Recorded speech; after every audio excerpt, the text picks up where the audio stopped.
Welcome to Coffee with the Bishop. This afternoon, I'm joined by the Reverend Susan Heath, and as always, my sidekick, Jessica St. Clair Smith. Good afternoon.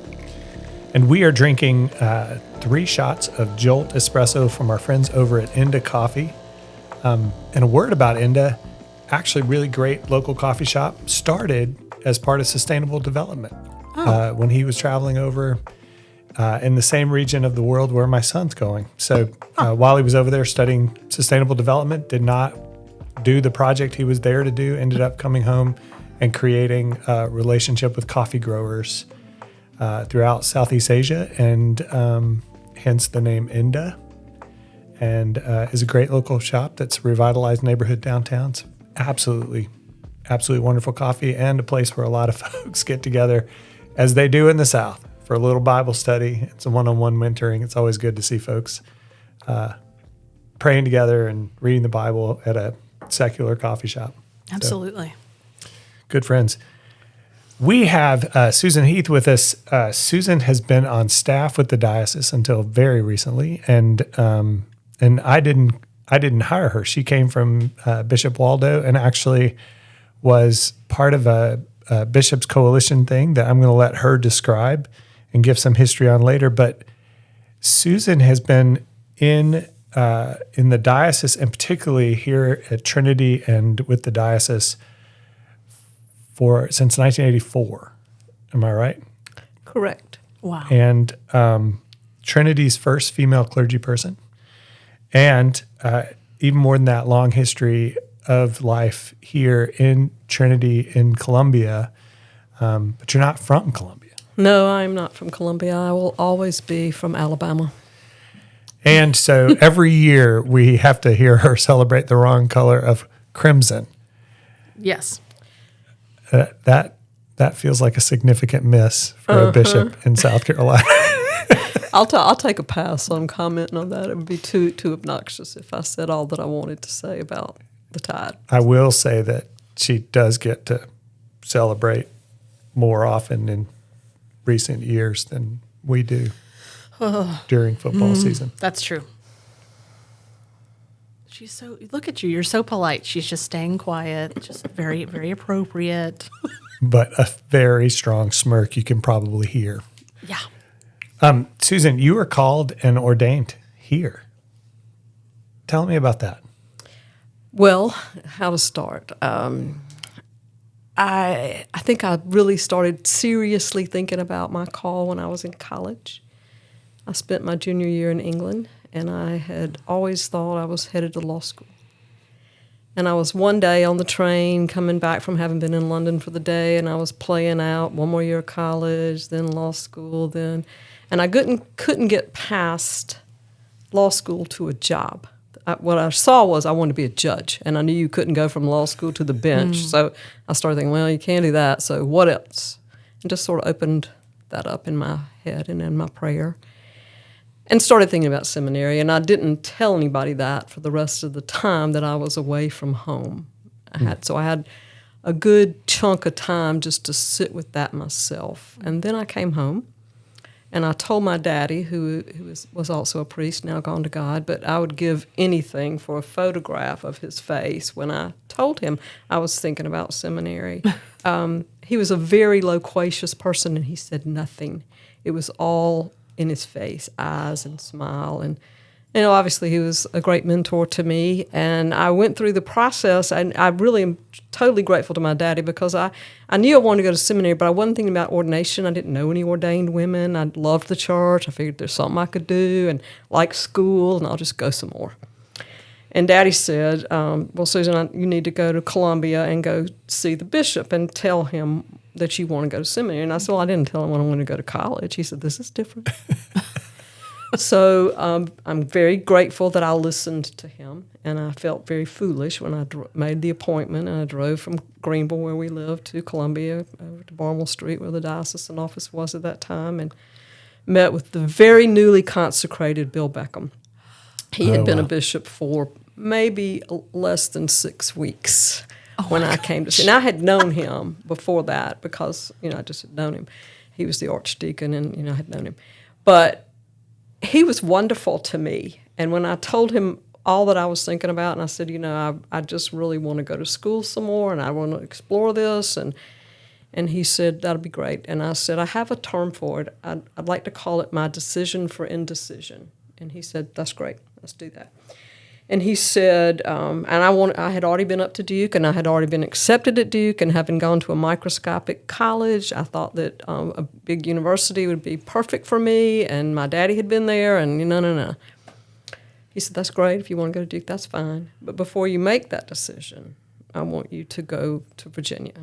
As I said, he had just been consecrated. He'd also just gotten back from a reunion at Virginia. VTS. And so he was very full of Virginia Seminary. And he said, there is a prospective students' weekend in February. I want you to go to that. And after you have been to that, then come back to see me, and we'll talk about. And if you still want to go to Duke, we'll talk about that. But do this for me. Yes, sir.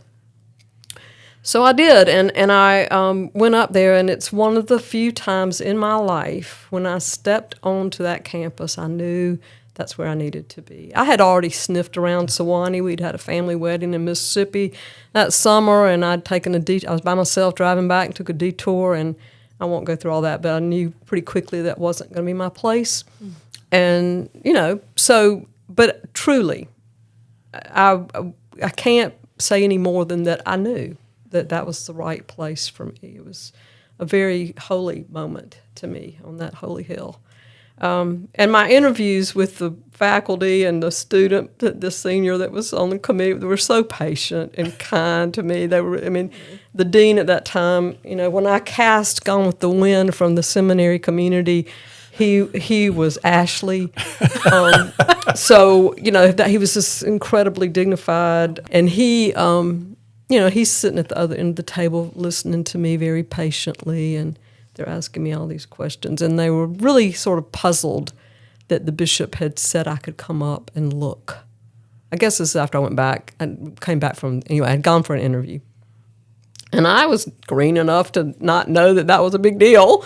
But I think the bishop was also green enough to to let me go. Yeah. Mm-hmm. And I told him that, I didn't want to do a 2-year degree. I wanted to do all of it. And I didn't know what I was going to do with that. But why would I do, I really just want to go to school some more. And, that was good. But Bill said to me at the time, I guess when I really got ready to go, he had this book. And he said it was that he prayed over. And he said, I'm going to put your name in the book. And I'm just going to go ahead and put it there, even though, and it was the people that were in seminary. And he said, I'm just going to go ahead and put your name in the book. It's called the Postulants book. Yeah. We just started one back up. Well, he said, I didn't know anything about that, but he said, I'm just going to go ahead and put your name in the book, and we'll keep up. And every time I came home, I went to see him and all that. And I didn't start the process for ordination until my last year in seminary. They were very kind to me and very patient with me. I'll just end by saying that the day I was ordained, I'm such a little pen snob. I prefer a fountain pen. And the then archdeacon had a Bic pen that he used for people to sign the book. And I asked him if I could bring my own pen and use it. I was in there the day of and looking at all the stuff. And I said, would it be all right if and he, of course, said yes. And so, but I put my pen down there and had a chance to look at the book, which I would not have during the service. Right. But I had this minute, and I looked at it, and I found my name. And it's when it's entered when people enter the process for ordination. Right. And Bill had put my name in that book on the first time I came to talk to him. It was dated, and I just went, oh my God. So it was very special to me. Recently, Jack Banks's daughter, the dean, who was the man who was the dean of the cathedral when I came, was in town because she was closing up her mama's house, and she was going through pictures.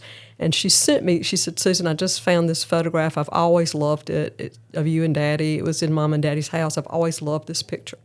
And I said, I love that picture too. That was the day I was ordained. I'd never seen that particular photograph before. It's just a snapshot. Right. But and I look like I'm 12. I'm holding my prayer book, and in the prayer book you can see my fountain pen is stuck in there. It's kind of embarrassing. That's wonderful. But anyway, that was just a nice little circle. But Now, wait a minute. I just have to ask. All right. What year did you first go see Bill? It would have been 1980. So women's ordination. No, 79. I So started women- seminary in the fall of 80. So women's ordination was the rogue ordination had been 74. The official recognition was 76. That's right. So it was brand new. And That's why they were. I do have to say it with all due respect to my bishop. It is the ordination of women and not women's ordination. We do not possess it. It is the ordination of women. I accept that edit as a friendly amendment to Friendly the resolution. amendment. And it is the beautiful thing there is just how open that was at the time.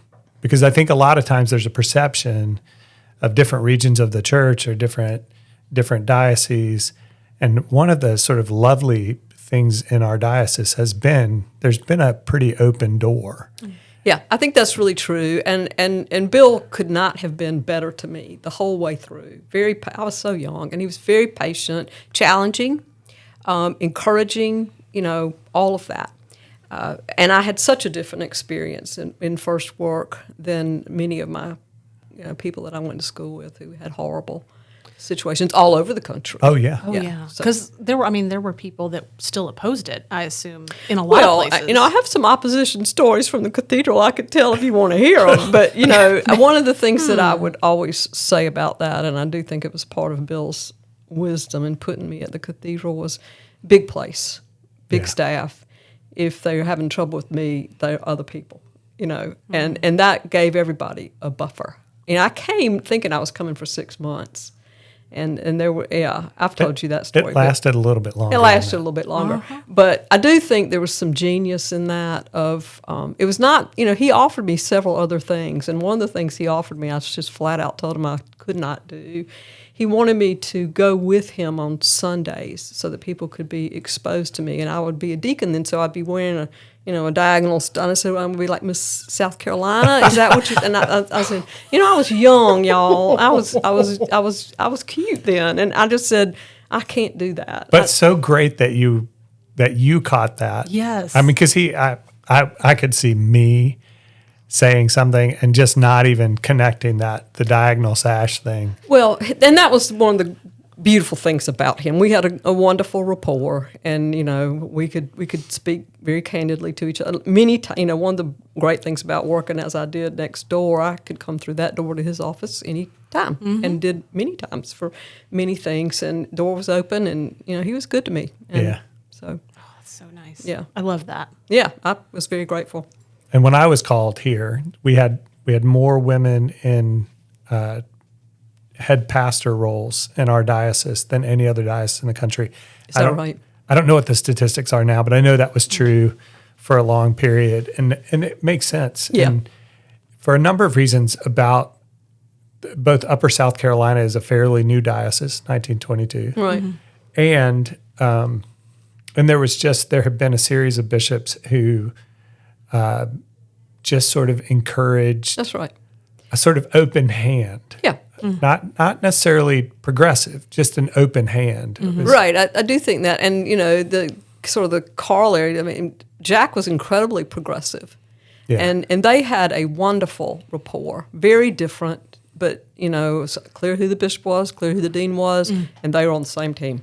Yeah. And it was a beautiful thing. As it should be. As it should be. But, I'll tell this little story. When I first came here, I was on the board of Killingsworth, which is a Methodist entity that provides housing for women who are coming out of rehab or jail or abusive relationships. It's up on Pendleton Street, still there. I'm on the board. The director is an ordained Methodist woman. So the first meeting or so, she said, Susan, how many ordained Episcopal women are there in your diocese? And I started ticking them off on one hand. And she said, you can name them all. I said, yeah, I know them all. I mean, they're not, And in the Methodist Church, there were legion. They were way far ahead of us in that regard. It was very interesting. Yeah. That was in keeping with their history too. Right. The sort of They're- circuit rider. Yes, and sort of history of the progressive in a lot of ways, social justice issues and all of that. the way that we were introduced really was with the Bishop's Education Initiative, which is sort of it was an interesting coalition between the bishops and several different denominations coming together to do an important work, deciding that education was going to be sort of the forefront coalescing issue that they were going to work together on, and then they brought you. Now, were you still on staff at the cathedral at that point? I was. Yes, I was. I had come back. I worked and then left and came back. And yes, I was full time at the cathedral when I came over across the hall to do this. Yep. And Andrew Waldo, my predecessor, 8 out of the 9.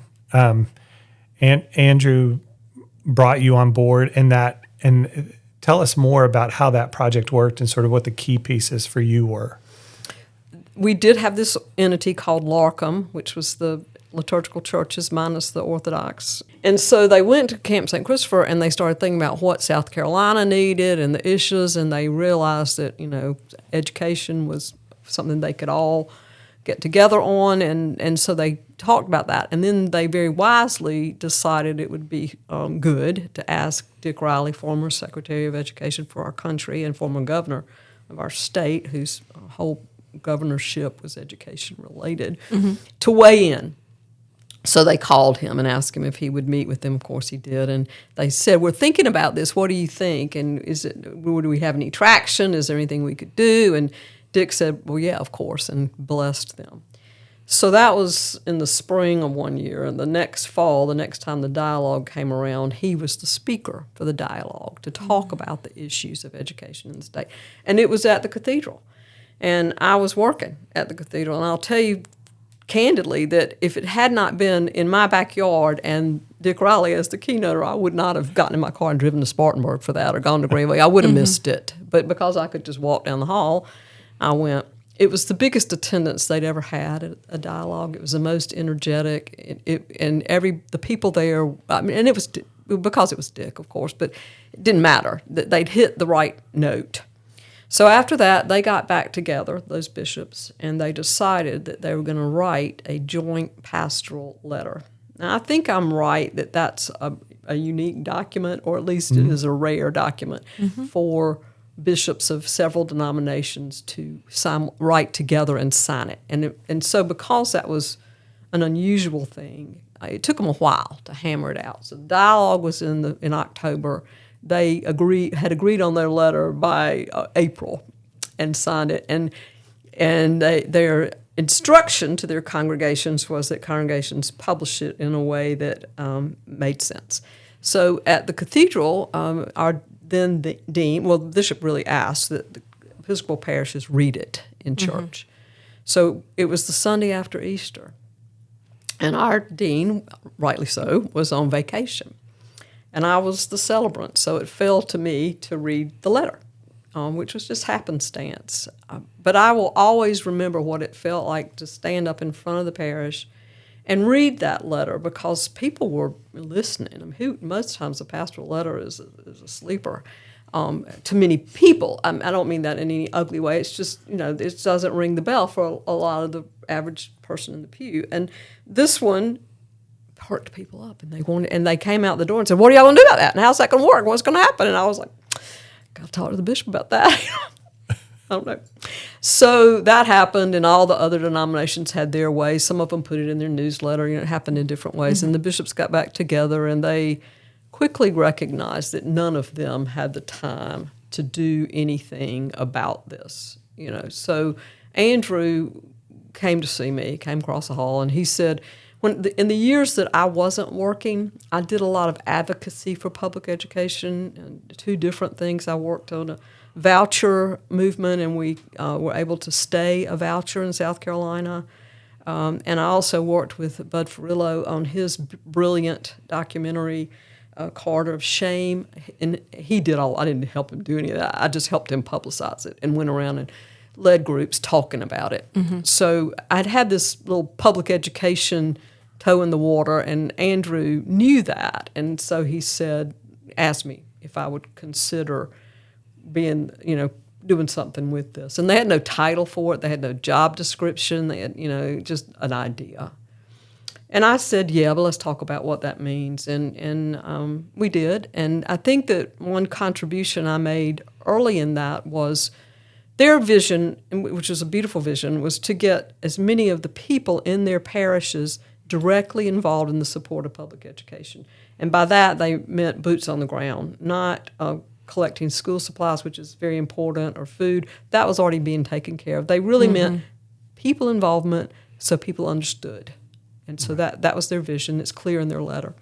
And I could salute that. But I also said, what about advocacy?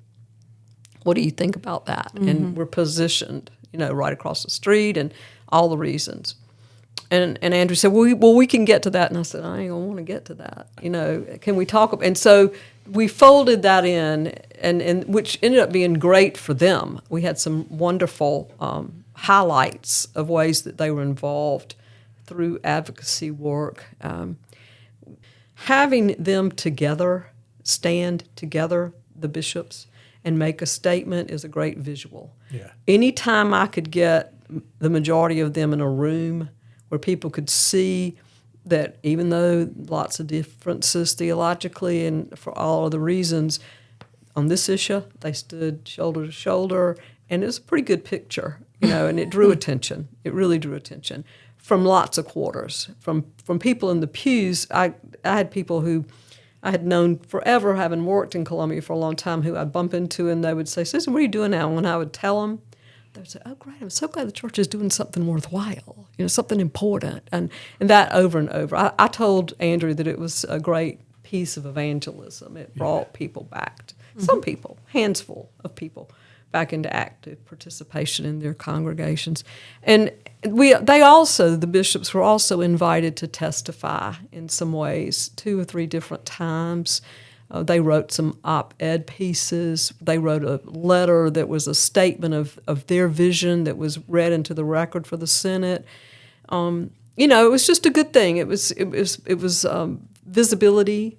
After the school voucher case that went to court, and y'all know that history, after that was decided, our phone started ringing here, my phone, and the newspaper. We were fortunate enough to be able to cultivate some relationships with the state paper, and they called and they wanted to know if they could have a quote from the bishop about what had happened. And I said, well, I believe so. Let me ask him. He's here. But of the people that were quoted in that article that was written to describe what the court had just decided, the only non-educator or non-legislator who was quoted in that article was Andrew. Yeah. Because we had accomplished some things by getting on people's radar. So those were a lot of the fun things for me about it. I loved that. I loved the energy. Andrew, at that time, when he would make his visitations and have an adult forum, his topic was always the Public Education Initiative. And so that meant I got phone calls from people calling me to say, "Help! What can we do? Help us!" And so I did that, and that happened in the Episcopal Church much more than in the other denominations, and which is one of the things I said to Andrew at the offset. I know a small set. He said, "You know so many people." I said, "I know so many people in a small geographical area, and also in the Episcopal Church. I don't know people in the Roman Church or in the Methodist. And he said, "Well, that's all right. They'll be fine." But that was harder to get traction with them, not to be invited to do things. I was invited to come to judicatory meetings for everybody but the Romans, to make presentations. The Lutheran bishop at the time was Herman Jose, and he was a huge advocate for everything education, and he put me in front of a lot of people. He and I did we did a little video thing about reading matters, and we did some stuff together like that. And he tutored with Reading Matters from its inception till he retired, and then he took a little time off and he came back. So awesome. He was just couldn't have been a better advocate for the whole process. Now the key pieces you mentioned, Reading Matters. We should probably mention the Voorhees Scholars program. Right. The Voorhees Scholars program came about because a deacon in our church, Diana Dederick, called me one day and said she had gotten notice of a grant that was going to become available that she thought we ought to apply for Reading Matters. And I said, well, we don't need any money for Reading Matters. We don't spend anything for that, but we could use the money for something else. What are the parameters? And the parameters of the grant were that it would be a collaboration among or between dioceses and involve an Episcopal institution and have some sort of make some kind of impact on people in poverty or around education. So I had heard about this program that the National Cathedral started some time ago called Voorhees Scholars, and I had wanted, when I went back to work at the cathedral as an interim between deans, I said to the interim dean, I want to start this, and he said, we can't start programs until the new dean comes. I said, okay. So we put that aside, and it was the perfect fit for that grant. So we wrote the grant, and we got the grant, and the project was to identify college-able ninth graders as they were beginning high school, identify them in their 8th grade year, to be a part of a program that encouraged them to set the goal of attending college or something, the military or some other vocational training post-high school, and to expose them to things that they would not get through their curriculum in their school. And so Diana and I drove down to Denmark, South Carolina, where Voorhees College is, and went to meet with the president of the college and asked him if he would be open to this, if we could make it happen. And he was very excited about it. So that we went to the superintendent of education and pitched to her and asked if she would introduce us to the principal of the middle school and so forth, and it grew like that. Mm-hmm. So everybody was interested, and cultivating it was a challenge, as you can imagine. I mean, the population that we drew didn't know what an Episcopalian was for the most part. Mm-hmm. They did know what Voorhees College was, and some of them had gone there, or somebody in their family had gone there, so that we had that as a carrot.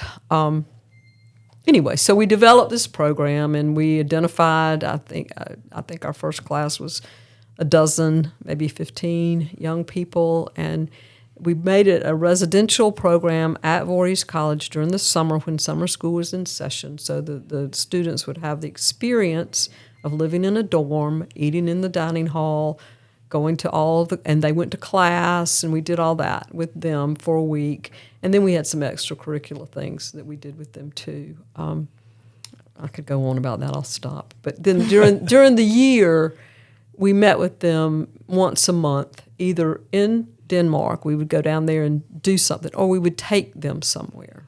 We brought them to Columbia any number of times and took them to the museum and had people whose work is in the museum speak to them. We had Bobby Donaldson from the University of South Carolina give them the whole history of the black people that had attended Carolina from the get-go and what's going on there now, and and introduce them to the Honors College, and so we had programs like that with those young people.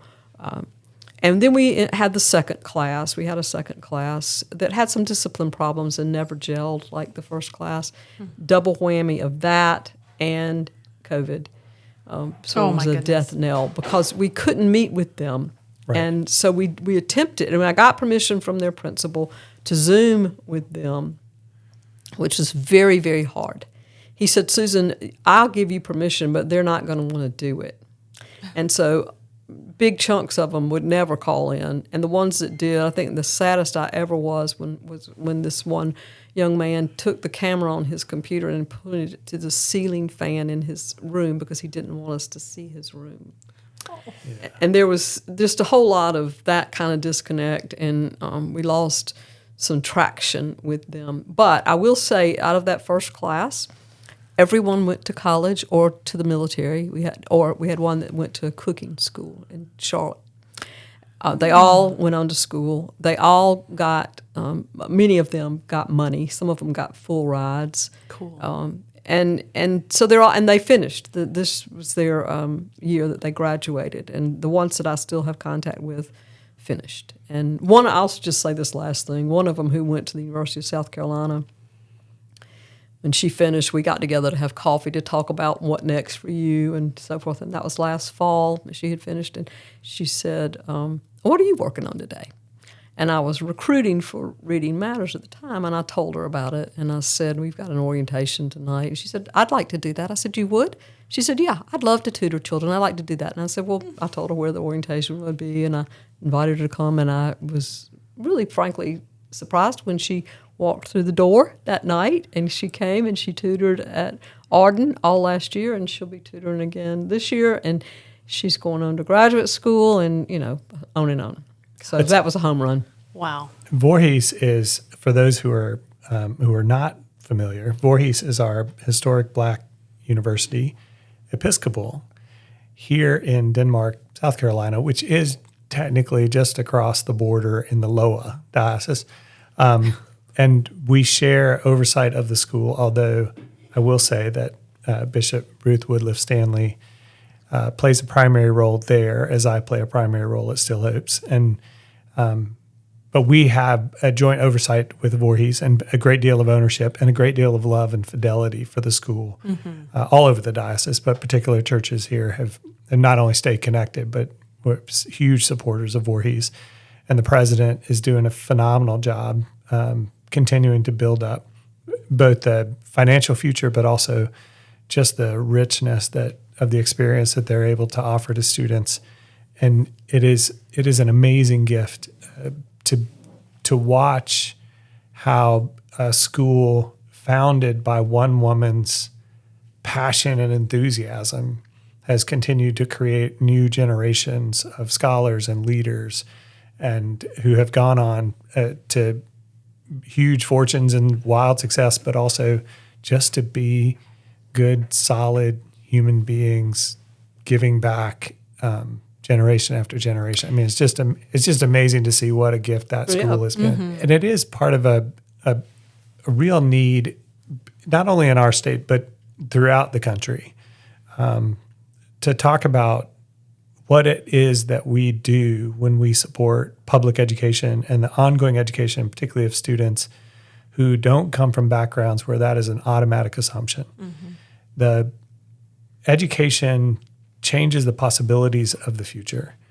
And investing in local education has been such an important part of the success of our nation, but also in such a clear way, the history of the church, particularly since the Reformation, and the success of the Western culture to have a different future than its past has been rooted in our willingness to give education to everyone, to make it a fundamental right of citizens in a place, and to live at a time when we would be undermining that fundamental right is shocking and appalling to the Christian conscience. Heartbreaking. And everyone who owns a Bible and can read it ought to be calling and advocating and fighting this movement that we should have publicly available, publicly supported, publicly funded education for every citizen, and anyone who's here, frankly, just because to create more citizens of the country who are deeply informed, who are able to think, to write, to do math, to be an active and supportive, to supported part of a whole community, and to be police officers and firefighters and nurses and moms and dads and successful citizens of the community. And to understand that the church holds the world rather than that the church is a club within the world, that the church holds the world. And so to advocate for public education should not be something that we see as a sort of secular endeavor that we sort of support or sort of think about or that we think we should have an opinion about. It came out of the belief in the Reformation that anyone could be a Christian, that God could call anyone, no matter what their background was. And so part of the way that our nation was formed, it was in a belief that any person could be nobility by being a child of the living God. And so we want every person to have the full, available experience of a full educated life so that we can give back to the world that God has created, and that we can make that possibility that a child of God could live to their fullest. And no matter who they are, what background they are, what surprise God has in store for us. And so to limit that to certain groups of people, or to think that public education is somehow some burden upon it is absolutely wrongheaded. And for the church to understand public education as part of our living out of our faith, that we believe every human being was created by God to bear the image of God, and that every human being can be a child of God. Every human being has that possibility. Every human being has that life within them. Every human being has worth. And that public education is just an outflowing of those fundamental beliefs. And so to separate that from our faith is to miss the point. And I think this work, returning to this sort of fundamental picture of different denominations coming together, of different faith communities within the larger church, we should all see it this way. And it's sad to me that there are people within the church who've never had that connection made for them. Mm-hmm. And so if you don't hear anything else today, I just want you to hear this is deeply rooted. And it is in that vision that says, that open hand of faith, the open hand that says you are welcome here, the open hand of Bishop Beckham to a young priest coming to his office in a surprising moment of call, and it also to every student in some rural part of the state who may not have the benefits of parents who have wealth, or may not have the benefits of a family legacy that is going to send them off to college with expectations and support. To be able to fundamentally understand that as a church, we help create a different future for the world in the belief that everyone born within our territory, and for us, our diocese, deserves the fullness of life in Christ. And it's why we share the gospel, but it's also why we support the fundamental rights of every citizen. And I think that has included, for all the right reasons, public education should still, and it shouldn't be a question of whether or not we support it. And yes, we should argue about how we do it. And yes, we should fight for values and virtues. And we should be in there making sure that it's a good quality education. And God bless everyone who goes out and has a voice in the public sphere. But as a Christian, to be on your feet in support of public education is so important. And to get to be a part of that work, not only representing us in this diocese, but representing, at one point, I think 9 different denominations involved in the coalition. I mean, just a fabulous group of bishops. And of course, after COVID, we had a sort of fundamental wrap up to the project with presiding Bishop Michael Curry was here and did a speech. And I think we sort of tied off the bow, except that we continue to do Reading Matters. Mm-hmm. And so Susan has just handed off the leadership of Reading Matters and the coordination to Lauren Wainwright here on the diocesan staff. And the beautiful thing, continuing that program now, is even though the situation has changed, that kids are still getting that opportunity to sit down with someone from the community. And I think oftentimes when we think of love in sort of romantic ways, or in intimate ways, or in friendship ways, or in some way where there's a relationship that is then characterized by love. And I think when we talk about Christian love, the actual root of that love is an existential love. And I think when someone sits down with a child that's just assigned to them and is kind to them, and then offers them a little picture of the world, it's the kind of love that we mean when we talk about agape, when we talk about the love of God. It's a love that pre-exists relationship and therefore shapes and changes the definition of all relationships. And so it is evangelism, even if you never mention Christ.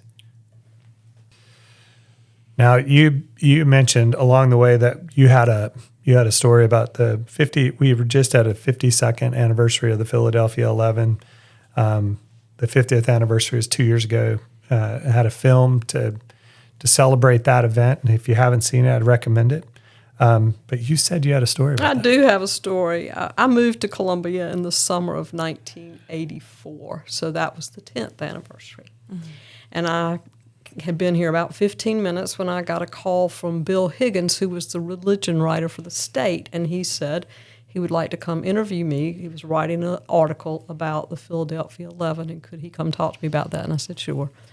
So he came to my office, and we had the conversation, and when we finished, I said, no, Bill, I'm going to need to see that article before you publish it. I can't talk to you if I can't see, actually before we had the conversation, I can't talk to you unless I can read the article. I mean, I had been here for a very short time, and the last thing I needed was for him to characterize me in some ways that were unfair. Mm-hmm. And so he said, well, Susan, we don't do that. That's very unusual. We don't let people read articles before they're published. I said, well, then I can't talk to you.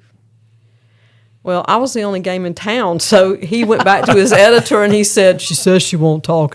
So he wrote the article and he let me read the article and it went into the paper. But Boom. Anyway, blah, blah, and there it goes on.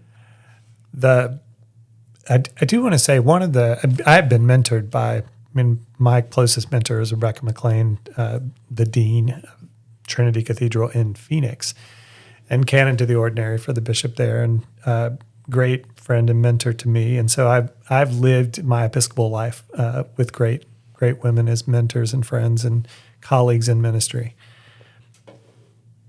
But the reason that Susan became such a favored person for me, and is really she was calling to tell me about a little premarital counseling that she was doing for a couple, and just working out the details between another priest, a rector who was having her preside, and she was talking about the premarital counseling she was doing, and it was just sort of a complicated situation she wanted me to be up to speed on. But along the way, we got into a pretty deep conversation about marriage and theology and the expression of theology in marriage. And it reminded me of this. My view of being a bishop is a lot like being a basketball coach in the NBA. And I told people that when I drove across country, the book I listened to was Phil Jackson's 11 Rings. And the reason was because I could only think of him as having a similar role. That here was a phenomenal NBA player who was coaching the best NBA players ever. And I feel like I've approached the job of being bishop as I have the best players in the world. And our conversation about marriage reminded me that I am walking with giants. And I feel very proud that I get to serve in a diocese with you. Thank you for that. That little conversation. And I wish that every person who hears this podcast, I really wish every person who's in the church really could understand the depth and the riches of our theological expression in the ways that we not just do liturgy, but the ways that we enter into liturgy, the ways that we prepare people for liturgy, the ways that we support and hold the world within the context of the church. And the way that we do marriage is an expression of some fundamental theological truths. The way that we reach out into the world for things like public education, for things like backpack programs and food banks and homeless ministries, they're a part of how we express to the world the truth that we have found in Jesus Christ. And that truth is that God created human beings to represent him in the world. And that God's expression in each life is going to refract differently. It's going to refract differently in two different clergy people. It's going to refract differently in a man and a woman and a person down the street who's never met the two of them. It's going to refract differently in every marriage and every friendship. But we're created to refract that light of God into the world. And the question that I think Susan's ministry and that her witness kind of asks of each of us, asks of me, How are you refracting that light of Christ in the world in your moment that you have? And maybe it isn't public education for you. Maybe it's something else. Maybe it's how you pay the people that work for you. Maybe it's how you treat the lady behind the counter at the grocery store or the food bank or the wherever. It's how you refract that light of Christ into the world. And the belief that every person you look at, every person you see, every person you interact with, whether a friend or a stranger, whether an intimate relation or a total person on the other side of the world, that it's an email only that connects you. How are you refracting that light of Christ into that relationship? But also, are you looking for that glimmer of God in them? Because they were created for that too. And to hold the belief that every human being we interact with refracts back to us the image of God. And it may be broken, it may be beat up, it may be damaged, or it may be shining like the sun. But your job is to name it and to walk in that kind of light wherever you are. And if it's dark, bring the light with you. For we are made for this. And I am grateful that we get to do ministry together. Thank you for your work in the diocese. Well, thank you, and thank you for having me on the podcast. It's been fun. And there's so many other, she obviously hinted at the fact that she has got more stories than we really want her to tell, especially since she's worked on staff here with both Jessica and I. And Yep. As we wrap up today, I want to mention that we have a couple of podcasts coming up. Archdeacon Mary Jeffers will be with us soon, and Carmen Joy Emes, who has written one of the Bishop Reed's books. That's right. Is going to be joining us in the next week or two. We'll have that interview, so hopefully we'll have it up within the month. Mm-hmm. And we will have Mark Lee, Reverend Dr. Mark Lee, who is the new dean at Bexley Seabury Seminary, who's a local. He came here to Columbia to be a part of the chaplain school on the base and has moved on to Bexley Seabury, but is still living and doing ministry here with us. And so we have several great podcasts coming up. We are glad that you're with us. Make sure you share it with other people. And you know what I say when I visit churches. The world's shortest evangelism sermon is, if there's free ice cream and you don't tell me, you don't love me. So share the good news with somebody, and we'll see you along the way. Coffee with the Bishop is recorded at the George Alexander Diocesan House in Columbia, South Carolina. It is produced by the Episcopal Diocese of Upper South Carolina and edited by Jessica St. Clair Smith. Do you want to hear discussion about a particular topic? Have a question for our bishop? Do you and your study group have a disagreement about a matter of theology that needs settling? Send it to us at communications@edusc.org. Coffee with the Bishop is our twice-per-month podcast. We hope you'll also join us in 2026 as we read What the Bishop Reads, a new initiative to read good books and think deep thoughts together. Notes along the way, our bishop's personal written meditation to you is available by email each week. More information on both is available at our website, www.edusc.org.